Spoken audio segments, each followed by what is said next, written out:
with that, welcome back. Welcome back. This is episode 5 of MovementRVA, and we have a big, I don't know, what are you guys? An ensemble cast. I'm joined by barber shop quartet. It is a quartet. I'm joined by Justin Williams. A CrossFit quartet. Hello. And Jamie Solish. Hello. And as always, my co-host, Jake here. Rowell. Jaw's been a member for 18 years now. Yes, he has. He was the first CrossFitter on Earth by my math. Yes. I was the first RX CrossFitter on Yes, Earth. this is all true. So to take care of some business You before were we in the first CrossFit video I ever watched. move on, Jamie's interrupting me, and that makes me angry. So what happens when you get 4 guys on mics? Go to the YouTube page, CrossFit RVA. Subscribe for weekly to bi-weekly videos on movement progressions, programming, recovery, and coaching. And if you like this and you want to listen to it on your iPhone when you're cleaning, doing the dishes, walking your dog, taking a dump, whatever, search us MovementRVA. Give us a 5-star review, comments. That makes it easier for us to search, some sort of algorithm nonsense I don't understand. And you can get to us the same way on Stitcher. So with that, we have a new segment. Are you guys ready for this? Let's do it. Only me and Jake know about what this is going to be. Training goals. We tell everyone in the gym that they should have a goal that they should work towards. So it's only right that we, every week, because I'm sure all 4 of us have really different goals, talk about our goals and what we're doing to get there. Who wants to start? Jaw. Jaw, you're the most experienced CrossFitter here. Well, Jaw, put your mouth right on that. I got to put my mouth right on this mic. This feels and looks odd, I'm sure. I think that my goals mostly center around remaining healthy in terms of like preventing injury and things of that nature. So my goals they're not really short in terms of length, I guess. They're not short-term goals. I guess they could be short and long-term goals. But right now I'm just trying to like keep my shoulders healthy and prevent any injuries that are going to set me back, because traditionally when I get to a point where I start making real progress, I always end up having some sort of injury that is nagging and ends up setting me back, sometimes a year or more in progress that I've made. So that's really been the main focus. I mean, the other thing is just trying to be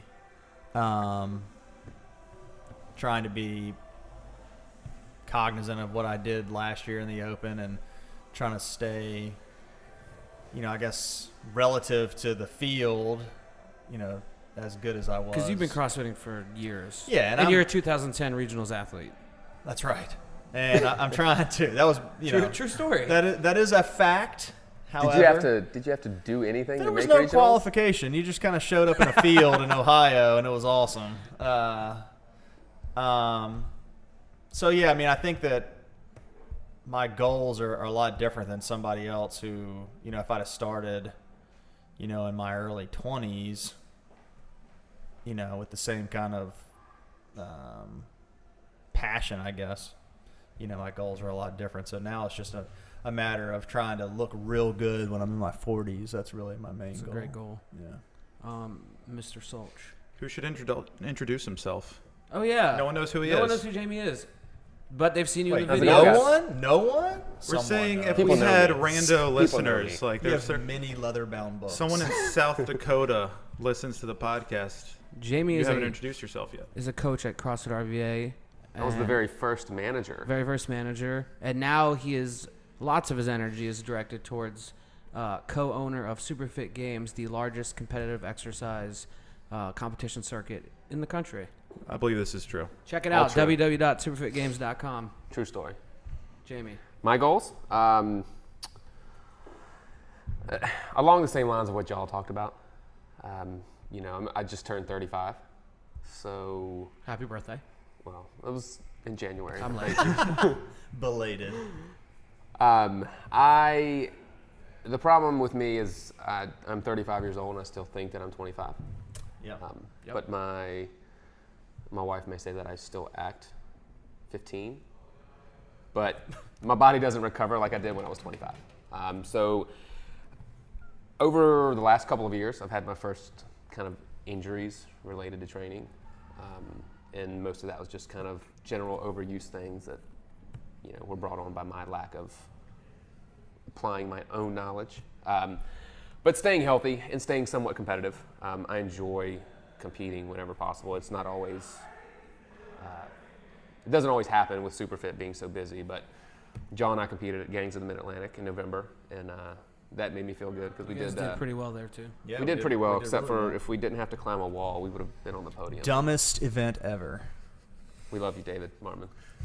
The rest of your competition was wonderful. Fantastic. Okay.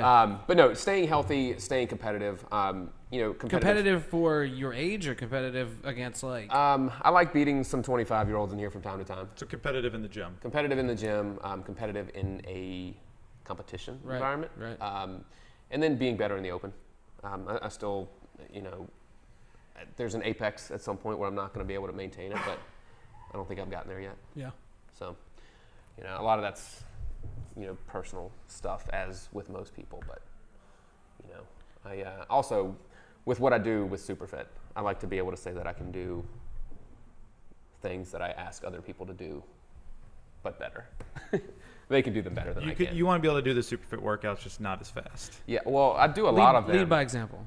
Yeah, well, I do a lot of them, but I don't do them very well. Sometimes. I don't do any of these workouts well. Some are better than others. Some are really bad.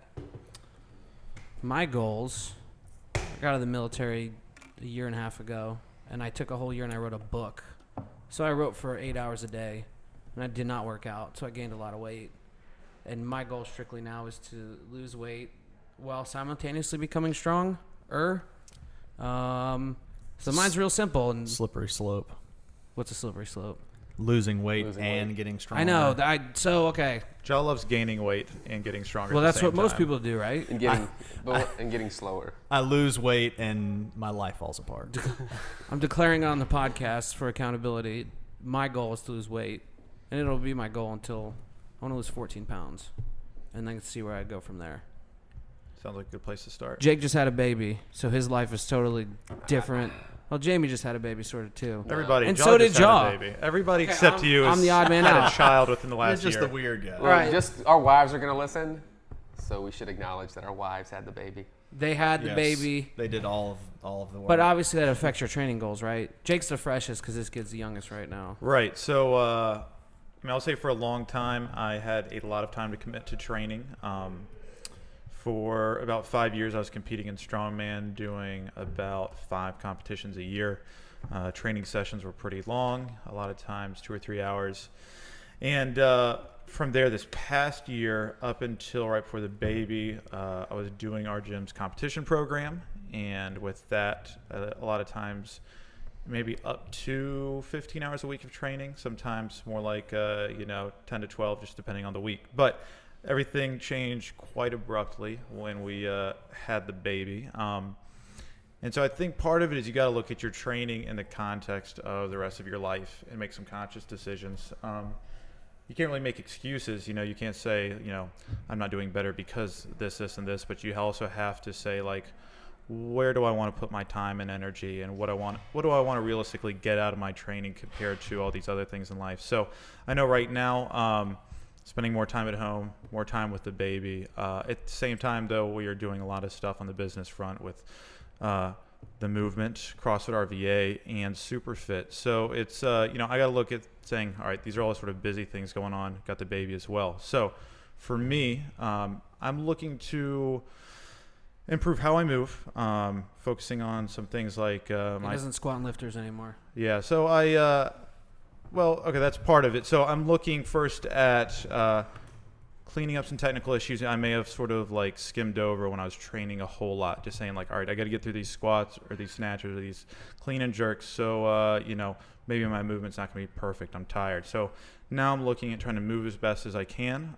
Also looking to improve my mobility some. My hips have gotten really tight to the point that, my low bar squats were just like cruising right around parallel. I definitely couldn't high bar if I needed to. Some of my front squat PRs were probably a little iffy. So now I've ditched the lifters. I've gone to just whatever I'm wearing around, whether it's some nanos or some innovates or something like that. I'm wearing those all the time just to help me think a little more closely about how I move. And I do want to make PRs, and I actually I think I matched my power clean PR last week. So I'm looking at it, but maybe on a little bit longer term basis instead of like weekly. I'm looking at it like, all right, if once a month or something I can PR something and move a little better, I'm happy with that at the moment. But I think before too long I'll be able to turn that back around into training harder and getting back on in a good groove.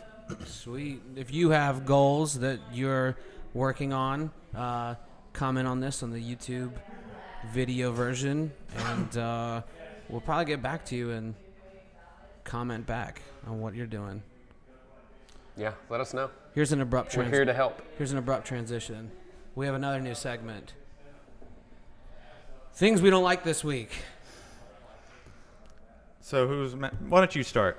This is your segment. I got the thing I don't like this week. We went to the Arnold last weekend, and it was awesome. It was also really weird. And one of the weirder aspects was the plethora of snapbacks on the head, turned backwards. Just wearing them around all day. So let me clarify this a little bit. Are we talking like full on, like Sylvester Stallone over the top? Flipping your switch. Like when they get on the platform, like they become like a truck. They turn their head around. Well, that kind of snapback. Part of this ensemble also was Is it- girls in full workout clothes, and they were not working out when there was lots of people doing really hard things around us. Is it a flat brim snapback? Flat brim, sticker still on. But way too big too. So like just sort of perches on top of your Gigantic head. It doesn't fit. lid So on just your like head. over their ears. Over the ears. Pure accessory. Pure accessory. Is this something that utility. comes from like the West Coast or something? Is this? I think it's an infection. It feels very like HIV.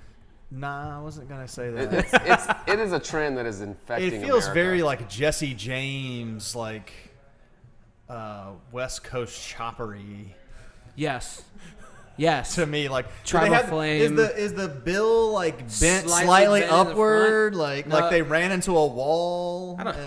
I refuse Or to like- wear. I refuse to wear a flat brim hat. They tried to give me one once. Well, you can just you can bend it. Yeah, Claims the actual No. make of the hat is much different. Like if you bend a flat brim hat, it doesn't work. Like it looks stupid. It looks dumb. Me and Matt are going to disagree. It's not just a hat that Yes. the brim hasn't been bent on. It's a specific hat. You know what this reminds me of? Did you ever see The Wire?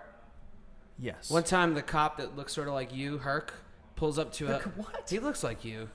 He Is pulls he bald? Up, yes. He's bald- just the a bald- bald guy. So I guess he looks He was like only me in the too. first 2 seasons. So he pulls up to a kid on the killed street and he immediately. goes, "Where'd you get that hat?" Oh, I know the guy you're talking about. Yeah. He's got a real thick, like accent, like Yeah. a New York Boston accent or accent. something. Yeah. He's like real mean. Mm-hmm. So he pulls up to this kid and he says, "Where'd you get that hat?" And he goes, "At the store." He goes, "I keep trying to find the ones where they put the brim on the back, but I can't find them." He's like, "Let me know when you get it next time." I don't believe this about the. No, you can't. You can't bend it. You cannot bend it the So same. okay, If you tried, Do you want me to go in my trunk? No, it's fine. I have absurd. it just makes 12 hats that are. it just I'll makes show the you the thing I difference. hate this week extra ridiculous. the thing that okay. I just don't like the way they look. Maybe that's where. Me I grew up. neither. That's why I hate them this week. Well, okay, so we have you know the what I open. hate this week I is the used- fact that I just don't look good wearing hats. Period. Therefore, I dislike these other new styles of hat wearing even more. And I hate cool haircuts. We all got our problems right now. Cool hair. I hate men that have luscious hair. Me too. How many people here can get haircuts? We got a 50%. 50% chance. I can I get a haircut. don't. I can't get as much cut as I used to, but I can still get some cut. I can get a haircut, What happens? That's a razor, man. That's not a. but I'm still going and getting Speaking it of cuts, haircut, right? Who made the cut this week for the CrossFit Open 15.2? What do you mean? What? I was just trying to segue. I don't know. Who made the cut? I can tell you, I didn't. I didn't. completely. My personal cut, I didn't make it. I let myself. You did better my than you did baby- last I year. let my baby down like it was a disaster. I did 59 some odd reps better, but You did 59 reps better, and you don't think you made the cut? no. That's ridiculous. Personally, on a personal level, No, you you- should feel like you made the cut. Well, I Yeah. did, but last year I had an excuse. I'm just going to put that out Jake there. just said there are no excuses. It's true. Jake, you made fun of my elbow for 6 months. I think that's I haven't made fun of your elbow in 6 months, though, so it's ancient history. That's why I was able to get 59 more reps. But I knew I would do better, but I didn't get as far as I wanted. Let's say what the workout was for posterity's sake. Right. So this is 15.2. This will, by the time this airs, the open will be wrapping up. Yeah. I think we'll be on the last week. So 15.2, do anyone want to rattle it off? It was continuous 3-minute rounds starting off with 2 rounds of 10 overhead squats and 10 chest to bar pull-ups. And if you were able to successfully complete those 2 rounds within the 3-minute period, you rested and you earned a second 3-minute period. Earned in quotes. Which was 2 rounds of 12 overheads and 12 chest to bars. Again, within 3 minutes. If you completed that, the reps increased by 2. Yeah. Still completing 2 rounds within a 3-minute period. Sneaky hard workout, and I don't know, it was personally very frustrating for me. I tried it twice, which typically I don't do. And I didn't even match my score from last year, which was frustrating in itself. How far off were you from last year? It was a few reps, right? Like 9 reps. 8 or 9? Yeah. That ain't bad. I mean, you know what? I saw Julie Fouché posted saw something that. on Instagram maybe last night, and it's interesting because we have workouts like this as good benchmarks, which is cool. I also think it's good, and her point was that like a single workout is not an indicator of your overall fitness and your overall progress. Like it's good to see, it's part of a trend maybe, and you got to like look in the context of everything else that you're doing. But she was saying that she did not do as well this year. And this is top of the pack games level athlete. But she also said that when she looks at all the other things that she's doing,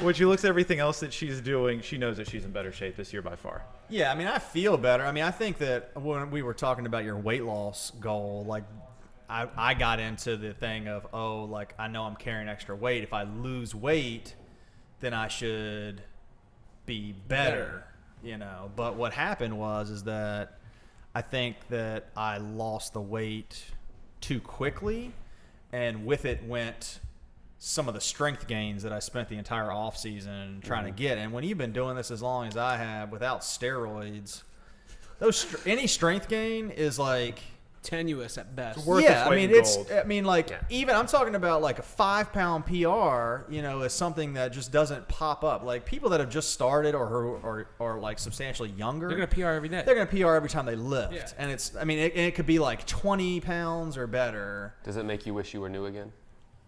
It makes me wish that Jake was smarter when I was new again. It makes it. You if wish Jake, you had today's Jake. I don't know versus anything. 2010 I don't know Jake. anything more. But if Jake knew what he knows now, I think that I would have been a lot better off. I wouldn't have just let you hang power clean I everything. was like, you can do that, and then I'd be like, oh, see you guys in 2 weeks. I'll be in my bed recovering because I'm Killed myself. I'm dead. Yeah. But you know, I lost a lot of weight, but I didn't do it the right way. I think if you want to lose weight and maintain strength, It's going to be very slow. it has to be over a long period of time. So I lost about 20 pounds in a month and a half. Jeez. But I was heavy. I needed to lose the weight. So I think that, finding that, I guess in my mind I should be stronger because I just hit I PR'd a lot in the off season, and then when we retest things or things come up in the open, like I'm nowhere near those numbers. So it's hard to stay excited or be happy with your overall fitness, because when it comes time to measure it, when the rubber hits the road, if you're not producing the things that you worked all year for, it's kind of like, oh man, this is really painful. It's definitely a delicate But balance. you PR'd in weight loss. But I don't, that's where I always go back and forth, because it's like I want to be, I know I want to exactly be how you feel. leaner, but then when I sacrifice performance, I'm like, screw it, I'm going to eat Big Macs and I don't care what I look like because I'm going to be moving a truck. You want to look good naked and clean 350. That's exactly right. That's right. Would you say that is your training goal for My right training goal. My training goal is for. He's changing his training goal? No, I said when I'm 40, like I want to look, But look awesome. good naked and clean 350. now? You want to be healthy, look good naked, clean 350. That's right. And I mean, I'm never going to be like super ripped up or anything, but I'd like to not be. I'd like to look like I'm in shape, You want to look like you work out. Yeah. It's always for me. It's that weird bane of my balance of existence. of strength and everything else that goes along with it. Because every year I go through the same thing. I did this last year before we started. If you recall, after the last East Coast Championship, I came into your office and I was like, "Man, I got to do something, man. I got to get stronger. There's no way all these dudes that are so much smaller than me are that much stronger. Like, it doesn't make any sense." You did get stronger. You did get stronger. I did, but So you PR'd in strength. But with that, now it's like now I'm back to we're again talking the other day. Like I got to figure out, I got to do something to get my back squat and front squat numbers up because they've Absolutely. basically plateaued for the last 5 years. Like they've not really changed, no matter what I've really done.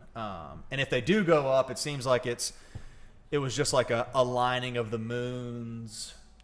Today you did really well, but tomorrow it's going to be 30 pounds less than that if you were to try it again. Yeah, I know the feeling. So that was a big divergent. That's what we're here your for. your history is interesting to Yeah, everyone, to our 4 listeners. Going. Or wives. Is it just the 4 of us? Oh. It's 8. your wives and my girlfriend. We'll listen to it after, and we'll make our wives listen. That'll double. But no, to your point about what Fouché said, she did worse this year, but she's not worse. Right. No. Most likely, she's not worse. You did a few reps worse, but in training with you, you're better now than you were last year. I think so, especially. Right. I mean, 1 year ago, definitely. So there's but probably a it's- point in my past that I'm not better than, but I'm sure, but it's hard though for some people. Right. And it's probably the people that did a lot of reps like you did last year and did a few less. I mean, there's there's a fine line between, like you weren't, unless you had I don't know. It's hard. It would have been hard for you to get 59 more reps. right. But I mean, so- in my mind, because those 2 movements are something that I'm strong with, I was verbally saying, and because, speaking of the goals, if you make those things known to people, you're more likely to succeed. I mean, that's just you're held accountable by the group. That's just like a proven statistic. If Yeah. you write your goals down, or you document them, or you tell your friend or your coach that you're going to do X, like you're more likely to reach that goal than if you just internalize it and try to prepare your own self mentally for it. and if you have good friends that harass you until you do it. Right. So I thought, okay, that was last year. I know my pull-up endurance and butterfly form is much better. My overhead squats have never been a problem. Plus my shoulders feel good, where last year my shoulders were destroyed.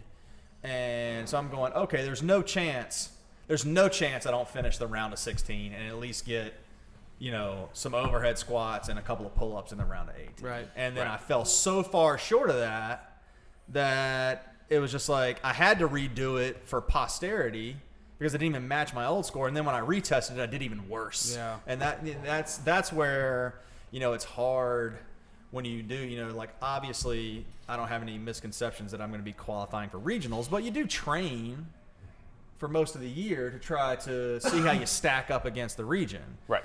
And when you have put in all this time and training, you feel like you're going to be better, and then you showcase the skills, and then you fall way short of where you thought you were going to be. It's tough for the next week to come back and still be excited because it's like, oh man, I really Yeah, but crapped at the same bed on time, you've that. got to look at the big picture. That's true. I think. Yeah, you told me 2 PRs. You've had a strength PR and a weight loss PR, so I think I don't- the needle's moving in the right direction. It counts. Weight loss loss, but it counts. I have been accused of not being the most positive when I train. No, you don't say, Jamie. Yeah, that's true. But what I've learned here recently, at the advice of Jake, to be more positive, and Jerry for that matter. Yeah. I mean, you got to look at the bigger picture. I agree. The whole goal is to be better than the year before. And just because you have one shitty day, in your opinion. Yeah, absolutely. I would have loved to have hit what you got. My goal was not as high as what you got. Right. But, you can't, and this is not for you, it's for everybody, but you can't let one really bad workout define your last 6 months of training. Sure. Because I also feel like the first workout you did, I have to imagine you did pretty decent in the region on. Yeah, I mean, and there again, it's like I feel like I always try to compare myself in the region. I always look at how many people that I beat. Do you know what that number was for the first week? I It wasn't. I mean, it wasn't awesome, but it was What like you were after? 500th, something like that. I think it was higher than that. I think you were. I think 500 is pretty good. Yeah, how it many was people we got. several it's like 7,000. So that's not bad. Jaw. Yeah, but now like I fell way off. Like it was. You're still ahead of me, I'm sure. I don't know, but I was happy with the first one. Yeah. But you know. Well, also too, I mean, it's the Open. You've competed in Superfits. Yeah. You probably had a bad workout, but 2 really good ones and done well. Sure. It's the average know. of. So I had a If scale you- this week. I can do chest to bars, but I can't do 500 of them. Last week I didn't scale. Was it last week? Yeah, last week. I'm kind of eating my words on the one podcast where I said the scaling was dumb. Because, look, hanging leg raises in 55-pound ground to overhead is ridiculous, or whatever it was. It was too light. It didn't make sense. Yeah. But this week, the scaling was perfect, even though the overhead squat was too light for me. But The chin over bar. the chin over bar, because I could do 10 chest to bar, but then I'd never do another set after that. Yeah, I do think it was weird week 1 where I felt like the scores for like the scale division were like super high, Inflated. relative In the to- thousands. 1,000 reps were performed. This week it seems a lot more like it seems kind of like what I would expect. You know, I mean, I think for a lot of people in the scale division, pull-ups are still a challenge. Certainly easier than chest to bar, still a challenge. I bet there's people all over the world who are getting their first pull-up this week, which I feel like is like a cool like goal for them and a good benchmark. We had a girl get her first 11 chest to bar pull-ups Yeah. this week. Was that Michelle? Yes. Her Yeah. first and her 11th, all in the Yes. same Yes, workout. Wait, so it's Michelle. Height. Height. Yo And then, row. but Michelle Shearer Michelle Shearer also got her first pull-up. At Yeah. Yo I saw Roxy that. Girl on Instagram. Yeah, that's awesome. I mean, and that's one of the things that I love about being coming here like on Saturdays and doing the open workouts and even being a judge. I mean, I feel like when I judge, not only do I try to hold the people to the highest of standards, but I'm also very encouraging, like especially when I judge like a new person. I mean, I can't tell you how many people that I've judged for, even at like a super fit or something where they've PR'd something in that, or it's the first time they were ever able to do that one thing. Yeah, we see that You a lot. know, and you know, I sit there and tell them, they're going, well, I can't do chest to bars. I'm like, hey, well, you're gonna have like 3 minutes to work on doing Right. a chest to bar. Yeah. Like, and if you don't get one, that's fine. But if you do get one, think about how awesome that's gonna be. You know? That's great too, because it's in competition and under the strictest standards. So you know that if you do it, it's real. totally legit. We are the standard. But it's great. I mean, but that's a great feeling because then at that point, I feel like, you know, I was a part of that. You know, that's a great feeling to have. Like, hey, I was just here for the You first go- time somebody. You go did home that. and take credit for coaching I go, someone. to I their just first. got them that thing. You know, That if was it wasn't for me, they would not have done that. Just kidding. You were the X factor. Indeed, I was. So that's why you don't bro rep me. I don't. Speaking of X factors, I want to ask the coaches a question because this is the meat of what we're going to talk about today. How do you guys feel about the tips and tricks and the voodoo that people put out after the open workouts are released? So, I mean, this has been a sort of a pet peeve of mine. So as soon as all of the open workouts come out, there is like, imagine people all over the internet rushing to videotape their own thoughts about the open, their tips and tricks. So the first thing is that looking at these open workouts, I mean, this is all, it's all opinion first. So it's people look at the workout, maybe they watch one person do it, and then it is, you know, they're coming out with what they think is the best way to approach a workout. Everyone releases it. It's a marketing thing. They're promoting themselves. That's fine. What drives me crazy, though, is that as simple as some of these workouts are, and it's like obvious as some of these tactics are, is that like everyone, well, people in our gym, on the internet, everywhere, because maybe someone has a clothing line and 10 million Instagram followers. 10 million Instagram followers. Clickbait. Buy my shit. Yeah, they're running some clickbait. They're getting people to sign up for their newsletter, whatever it is. They take that as like something like some very special. Like it means It's something. the gospel. It is the gospel. I mean, it's a whole phenomena of the internet guru. You can put yourself in front of a lot of people, and We're live, people. You can put yourself in front of a lot of people on the internet, and you can make yourself seem like an expert when you might be a very good instructor. But it's driving me crazy seeing how many people are like, "Oh, did you see what so and so released? I'm definitely going to do it that way." And I'm like, you know what? I've been watching you train for the past 2 years. I know what you need. I know what you need. I know what works for you. I know how you probably should take these clean and jerk attempts. I know how you should probably break up your chest to bar pull-ups. You know, and again, looking at what people suggest, most of it's decent. But it's not. But it's not special. It's not special. No. And yeah, it's just a whole idea that if you have something big on the internet, that like people want to listen to it rather than like sometimes listening to you in the gym, you know, which is crazy. Right. Well, I've posted tips. You did. And been told not to. This all But happened. I don't post it in the fashion that this is the gospel. I mean, I actually will watch a 15-minute video or read a blog post. And I post it mostly to be useful. And not, again, say, hey, you have to do it this way. Because I don't have any strategy when I go into a workout. Well, what do you think? I mean, I don't break it down. No strategy. Well, I don't break it down that much because the shit doesn't matter. No, at the end of the day, you can say you can take 45 seconds to do your heart rate's going to kick in, tens and all that shit's going to go right out the door. out the window. Unless you're at the highest level. But We're You can try, but right. But some people need that to calm. calm down mentally. You know, It's they good go, to have. "Oh," It's you good know. to have a framework. I agree with that, but at the same time, I mean, if you know yourself, I mean, if you know something's not going to work for you, then you shouldn't just try to do it because the interwebs said that it would be the best. And I think this is the huge problem. You have people that see these things and then come to this gym or any gym and they want to do their own thing because there's some guy on the internet with 70,000 followers, which me and Jake found out last weekend at the Arnold is nothing compared to what other sections of fitness have.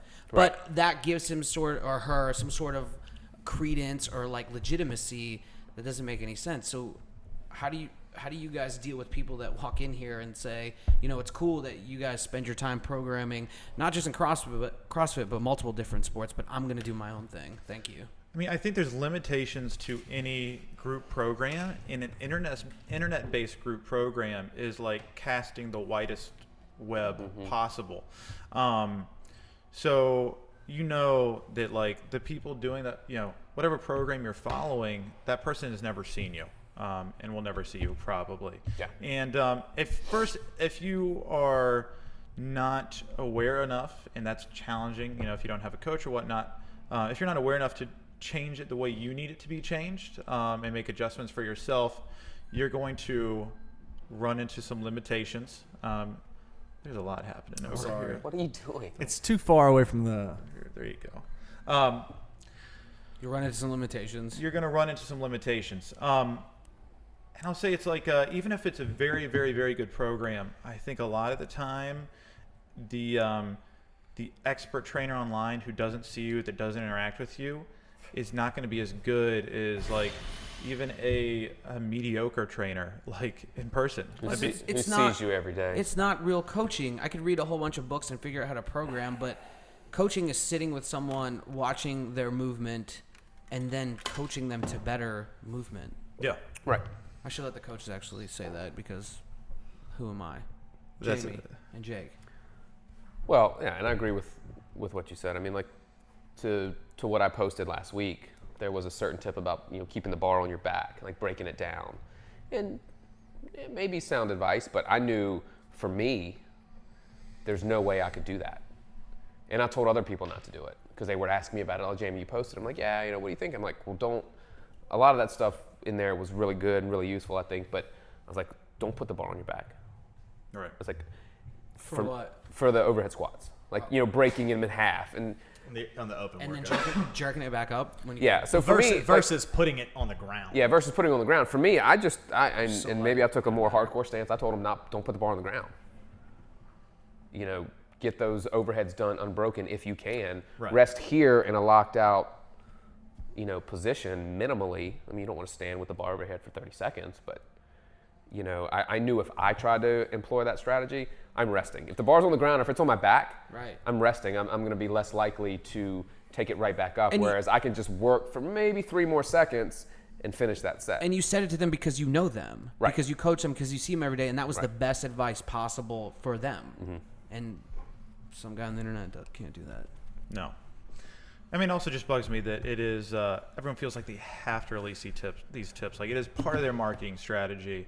It's part of getting their name out there. And so many people are doing it now. And it's like, you know, people are posting to our site like, oh, what do you think about this person's suggestions? And I'm like, I don't know. I've seen like 10 of them, you know. I don't care at this point. Right. You know, it's they're like, all good, but and they're all about the same. But it's there's it's not that much brilliant different. in its simplicity though for them, because if they have a bunch of people, novice CrossFitters that are starved for this kind of information, they go in there and watch this demo, then that's how they do the open. Then they completely give the credit for whatever score, if it was good in their mind, they completely give the credit to said internet person. Right, which is what my next point, I think it hurts, or I think it reinforces the perception that's out there that you guys are only coaches because you paid $1,000 for a weekend. And when a big, right. There are coaches that are only coaches because they paid $1,000. And it's ridiculous. And there's a lot of big names out there that can rely on a lot of accomplishments. And when they suck those novice CrossFitters away, they diminish what you guys are able to do, because your knowledge didn't just come from $1,000 in a weekend. It comes from, Jamie has 2 degrees in it. 1. Master's degree in it. Jake's and 12 years experience. Right. Jake's been doing it for 8 years through multiple sports.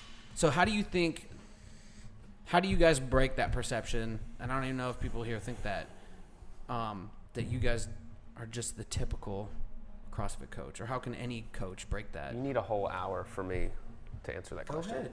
I wouldn't think that perception is at this gym. No, but I'm sure some coaches that are legit face it. But maybe people coming in here who haven't met us before. You know, you come in like off the street and you're like, I'm going to do whatever. You know, I'm going to do some cool program, and I don't really like what you're doing in here.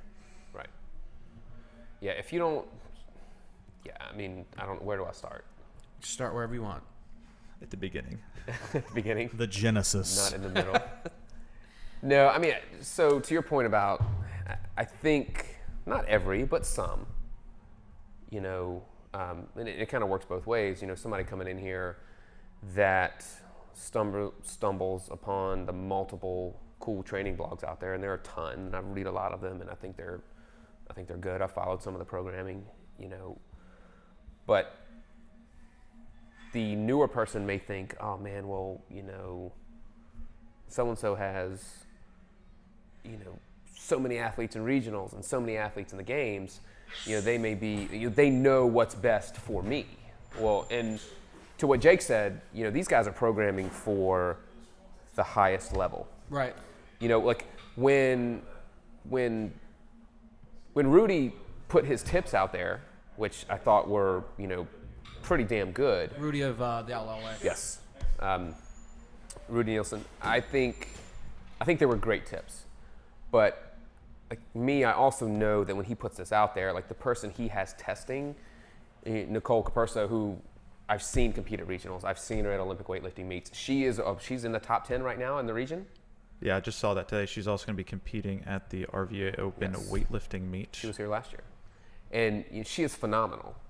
And a strategy like that for her, she can stick to it. She's competed. She knows it. Right. You, as the first or even second year open person, you know, if you want to take those 45-second rounds, which I thought was a great way to break it down, you damn well better be able to stick to it. Right. If you don't have the capacity to stick to it, then it's not. Right. So if the new person sees, oh, you know, well, they put this out here, this is definitely what I'm doing. Well, it doesn't make the tips any less valid. But I think because they are so new in their training, you know, their training journey, so to speak, that just because a top person said to do it, you know, that's what I'm going to do. But maybe they can't maintain that pace. Yeah. Or they can't maintain that breath, you know. But, you know, why would they listen to them versus us? I mean, there's always a popularity thing. Yeah, I mean, if you think about, you know, the Outlaw Way or, you know, the Invictus crowd or the Misfit crowd, I think a lot of people get caught up into believing that the people that they have on their competition squad or that are going to regionals or that are, getting these accolades are that good specifically because of that training method. And it has nothing at all to do with the fact that they have an enormous gym, an enormous area population to glean people from, and they're picking the top athletes to be a part of that squad. So naturally, training history. Right, naturally, those people are probably more genetically gifted. They have a larger and deeper athletic background, and that training method has just only sharpened the skills that these people were given by God. It didn't take, Joe, your fat ass neighbor accountant, and turn him into a regionals level athlete. And I think that that's what people think when they see all this hype and all this marketing about these things is they're believing in their mind that those people that are now highly competitive, top tier competitive exercisers got that way specifically because of that training regimen. And really, they probably could have done any variation of any training regimen and still been the same top tier athlete. I agree. I think with all these programs too, you're seeing you're only seeing the people that do well on them. Mm-hmm. Right. Like you're not The highlight reel. Yeah. I mean, so no one, there's no talk of the blown out shoulders by the dozens and the, whatever. So I think it's important to look at we can look at these some of these programs, and they could be very good programs, but maybe they're going to be very good programs for specific people who have a certain genetic capacity, certain time that they can train. And those are when you're sending in your videos to get reposted, it's not the people who crashed and burned. No one's you don't hear about those people. So I think because maybe we see, the best people from certain programs, we automatically assume that that's what everyone did and how, and I know from doing a lot of some competition programming at this point and group class programming that there's limitations there. And then some people are going to do really well on some aspects of it and some people aren't. And so when you're in the gym though, you see the full spread. You see the people who maybe had some issues and needed to adjust the program, and you see the people who just everything came together for on that program. On the internet, you see the people who just, the top 25% who are just killing it. You only see the success stories. Yeah, so it's not to say even that those are bad programs. Or that the average CrossFitter, is not having success. But you don't. But it's not going to turn it's not going to turn me into a regionals level. That's what I think the perception is, though. Because that's all if you see. If you follow that, then you will be a regionals level athlete. And it's just like any other supplement advertisement or bodybuilding magazine. It's the huge ripped up guy sitting there next to XYZ protein, and you think, if I take that protein, I'm going to get big and ripped, and then you do it, and you get fat and stupid looking. That's that's marketing at its best. This is very much more of a blogosphere version of the P90X commercial. You watch the P90X commercial, you believe, I'm going to do this, I'm going to look like the guy from this TV show. Right. When right below it says results not typical. Right. And that's what caveat should be put on every one of these training blogs, I think. These guys' results are not typical. I think for the novice person, because that's what they believe. And I think the smarter. Go ahead. The other thing that the novice person needs to realize is with all that, it's a feedback loop to the coach too. He's probably maybe he gets to crash and burns, but he's not going to post them. He's only posting the people that do really well, and when he sees that, he starts programming just for the people that are doing well. So like we were saying, those tips and tricks, they don't necessarily apply to the regular guy who's going to the gym. They build on the skills of a certain person. Right. But so back to the original point about making, this is just some, you have a $1,000 certification. You don't know shit. I think, especially in CrossFit, I don't see that as much as I did in the general fitness industry for years. In the Globo gyms, you get, old Billy Bob with his Softy shorts on, coming up and saying, I've been doing this for years. I'm not going to listen. White tennis shoes. I'm not going to listen to you. But I think when people come to a CrossFit gym, I don't see it that much.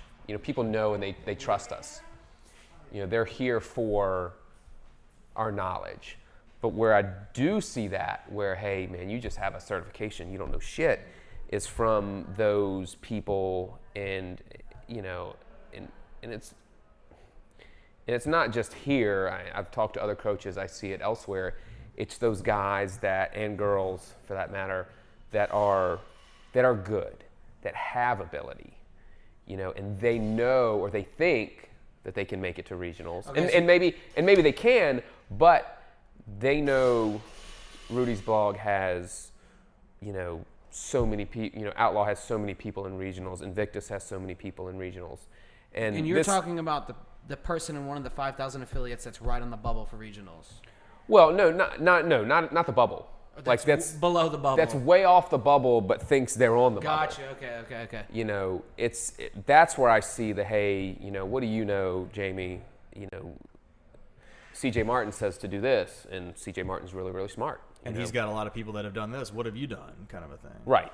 And that's not to put down CJ or put down Rudy or put down the Team Misfit. It's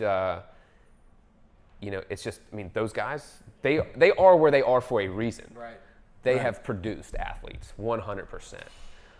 But, to what Jake was saying about us seeing them every day, I know how you train. I train with you 3 times a week for 2 hours. Right. I know what strategy is going to work best for you. I know, hey, when you finish 15-1, you need to rest for this long, and then, y'all, this should be your first attempt. Go up more than you think for that. And we know these things, but those people that have, maybe an inflated sense of how good they are, or not even inflated, they may be really, really good. Sometimes I see that from them. Well, Jamie, you just coach here. You don't program for Invictus, and nobody's ever said that to me. But I have encountered that attitude from people here and other friends elsewhere. And it's just like anything else. I don't take that as a personal affront. Right. But I think that's just human nature. You want to surround yourself with what you think is the best. But sometimes the best training program is just too damn good for you. Right. Like you're not ready for that. Well, maybe you're not ready. He wasn't ready. Like, you're not ready, or not even that you're not, well, yes, that you're not ready. Not that you're not good enough. Right. But, you don't have the time to commit to it. Or right. So I followed a program for a while and got really good. But, I realized at being, 33 years old at the time, I can't keep up with that volume. Right. So I was smart enough to dial it back, and I've seen other people just run themselves into the ground because that was on the site that day. That's what I'm doing. Yeah. Shoulders, stability, back fatigue, all that shit be damned. So the major takeaway for people is listen to the coach that's in front of you. And listen to your body. But listen to the coach. But listen. Just listen. You don't know everything. I don't know everything. And you reading something on the internet does not qualify you as knowing anything. I agree. And for every one gym that has good trainers, there's 10 that have guys that just paid the $1,000 to get the certification. But not this gym. It's definitely not but this I gym. think we should have another podcast on. We will. On that topic. And I think that's the end of this one. Join us next week for episode 6. Get into the conversation by leaving comments on this on the YouTube video. If you have cool things you're doing on Instagram, or you want to see, hashtag it MovementRVA. If you're lifting big weights, hashtag it red weights, white lights. And remember, Jake's not here to sign it off, so I will. It's just exercise. Give me the word from the side and the love from the day.